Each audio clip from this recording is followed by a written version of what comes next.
Olá, meus queridos, mais uma vez, aqui é o irmão John. Deus abençoe a vocês todos com graça, paz e prosperidade, bem? Confesso que eu não sou a melhor pessoa do mundo em experiência empírica para falar isso para vocês, mas eu fui impelido a falar, ainda assim, tá? E a gente vai falar hoje sobre relacionamento com Cristo, através da metáfora do casamento, tá? Então eu quero separar este vídeo aqui em 3 etapas: noivado com Cristo, casamento com Cristo e namorar no casamento com Cristo. Vamos lá. Primeiro de tudo, vamos ter uma perspectiva histórica, né, e base bíblica para a gente fundamentar isso. Em Efésios 5, precisamente no versículo 25, se fala o seguinte: maridos, amai vossas esposas assim como Cristo amou a igreja e deu a sua vida por ela. Palavras do apóstolo Paulo aos Efésios, né? E em Mateus capítulo 25, logo no primeiro trecho, se eu não me engano, dos versículos 1 ao 13, se fala da parábola das 10 virgens, onde havia 5 prudentes e 5 loucas, né?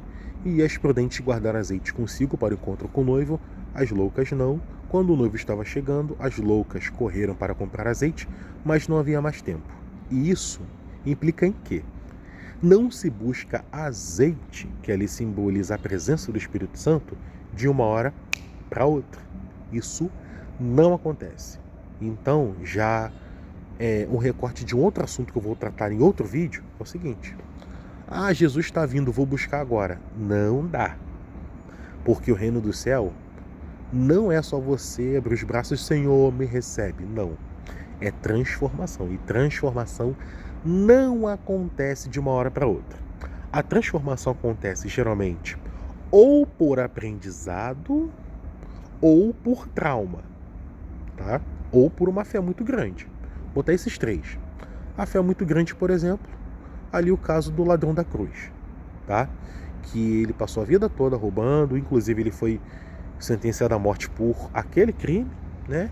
E quando viu a Jesus, teve uma fé imensa e foi salvo.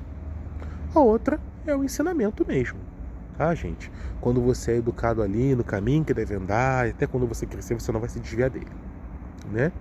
E o terceiro, de fato, é um trauma. Quando acontece alguma coisa muito absurda na sua vida, por exemplo, em Atos 16, quando o carcereiro vai se matar por ter crido que com um terremoto os prisioneiros fugiram. E ali, no momento de desespero, Paulo fala: não, estamos todos aqui, crê em Cristo e serás salvo, tu e a tua casa. Eu aproveito para dizer aqui que quando ele fala assim, crê em Cristo e será salvo, ponto, ou ponto e vírgula, tu e a tua casa, ou seja, é para ele e para a casa dele crerem, que assim eles serão salvos. Não é o cara crer sozinho, a casa dele toda vai crer e vai ser salva sem fazer o mínimo esforço, não. Tá bom, gente? Vamos aprender português, tá? Não parte pro hebraico e pro grego sem saber português primeiro, não, tá? Bom, vamos voltar ao assunto aqui. Vimos com base bíblica que Deus sempre trata a relação de Cristo com a humanidade, com a igreja, igual um casamento de um homem e de uma mulher aqui na terra. Uma comunhão máxima, tá? E com base nisso, nós temos a questão do noivado, né? Primeiro ponto é o noivado. O que é o noivado? Na perspectiva histórica, a gente vai ver que o noivado era o seguinte: as famílias acordavam, né? Geralmente os jovens ali se encontravam, ou os pais ofereciam um filho ou a filha em casamento, e isso era muito mais motivado dentro da elite, tá? Por questões de familiaridade, financeiras, comerciais, né? Políticas até, do que outras coisas. O pobre casava com o pobre mesmo, não tem muito o que discutir, e é mais ou menos assim até hoje na nossa sociedade, inclusive, tá? E o que acontece? Ali havia um dote, um pagamento que a família do noivo dava, a família da noiva, para garantir a provisão, né? Porque a mulher ali meio que era como uma mercadoria, né? Ainda que o homem a amasse, tinha toda essa questão que é muito diferente da questão de hoje, tá? E aí o que acontece? Havia todo um ritual de preparação, onde o noivo ficava lá com os seus virgens, a noiva ficava com as suas virgens, e eles passeavam pelas cidades com as velas, né? Daí a presença do azeite, da lamparina, vem desse costume, tá? E aí o que acontece? Ela só acendia com azeite. Nisso, quando o noivo ia encontrar a noiva, ele tinha que poder ver o rosto da noiva para ver se esse rosto era aprovável.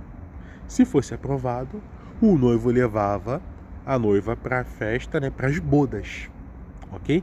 E só entravam nas bodas o noivo e a noiva com as lamparinas e as companheiras, né, as serviçais que também tinham suas lamparinas. Ou seja, todo mundo tem que ser reconhecido, tá? Então, nessa questão do noivado com Cristo, o que acontece? Na nossa linguagem aqui, a gente entra para a igreja, né, tem todo aquele temor, tem todo aquele carinho, é batizado com o Espírito Santo, fala em línguas, se batiza. Toda obra que a gente faz, né, ou a gente quer fazer ali com ímpeto e tudo mais, coisa de principiante. E você vai com todo o gás, porque você está inspirado, você está impactado, né? O noivado é isso, né? O início do casamento é isso. As bodas, lua de mel é isso. Você acabou de se casar. Você ainda tem mentalidade de noivo, certo? E aquele casamento é a coisa mais incrível. Só que quando você se casa, que agora é o segundo momento do vídeo, você ganha uma coisa chamada responsabilidade, que você talvez não tivesse enquanto noivo. Agora você tem boleto para pagar, você tem negócios a tratar, você tem uma casa para proteger, a noiva tem uma casa para edificar, tem filhos para criar, que é o que na nossa linguagem hoje? Quando a gente tem as missões, nós temos os ministérios, nós temos a questão de sermos induzidos fortemente a uma evolução, e isso dói, e isso requer rotina, isso requer a gente aturar coisas e aturar pessoas que a gente talvez não queira. E aí que vem a fase do casamento, que é a fase dos deveres, e ela pode se tornar chata se não tiver momentos de romance de vez em quando. Igual é no casamento humano. Se você de vez em quando não desfrutar de um cinema com a sua noiva, ou com a sua esposa, com o seu esposo, um teatro, um hotel, tá? Um passeio, um diálogo, uma noite do casal, alguma coisa do tipo, a rotina mata o relacionamento. Da parte de Deus não, porque Deus ele sempre sabe dar pra gente um escape, uma bênção. Ele não dá só porque a gente merece ou só porque ele é bonzinho. Ele dá porque ele gosta de cativar a sua noiva. Jesus faz isso com a gente, né? Só que a gente responde isso? A gente ama Jesus de volta? Muitas vezes não. E é por isso que a gente fica estufado de deveres. Ai, eu vou largar. Ai, meu Deus, não aguento lidar com tanta gente. Ai, meu Deus, é muita pressão. Ai, o reino de Deus era só evangelizar, tratar, não sei o que, blá, blá, blá, blá, blá. Dá vontade de você retroceder ao tempo em que você não tinha tanta responsabilidade. E vamos à terceira e última parte desse vídeo, que é bem curtinha. Nós não podemos nos esquecer de namorar com Cristo, que é o quê? Ter momentos de intimidade só você e Ele, né? Ou de você sentar para relaxar, desfrutar da companhia, se desapegar um pouco dos deveres, largar a síndrome de Marta, entrar na síndrome de Maria. Ok? Lucas capítulo 10, lá no finalzinho você vai ver. Então, se a gente não usufruir da presença dele, né?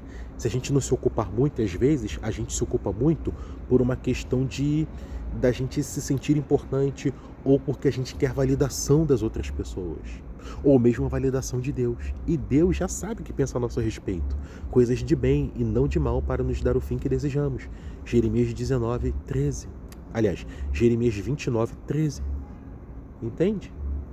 Então vamos lá. Primeiro de tudo, no primeiro momento, que é o noivado com Cristo, a gente está no primeiro amor, onde tudo é novo e a gente vai com de cabeça em tudo. Depois vem a fase do casamento com Cristo, que é quando a gente faz a rotina, né? E a rotina, se não for bem dosada, pode nos cansar. E o terceiro ponto que a gente viu foi de nós termos tempo de intimidade com Cristo, que é namorar com Cristo. Termos momentos de exclusividade, de descanso e de apreciar aquilo que Ele faz. Do contrário, a gente cai na rotina e pode se desviar. E às vezes sim sair da igreja, ok?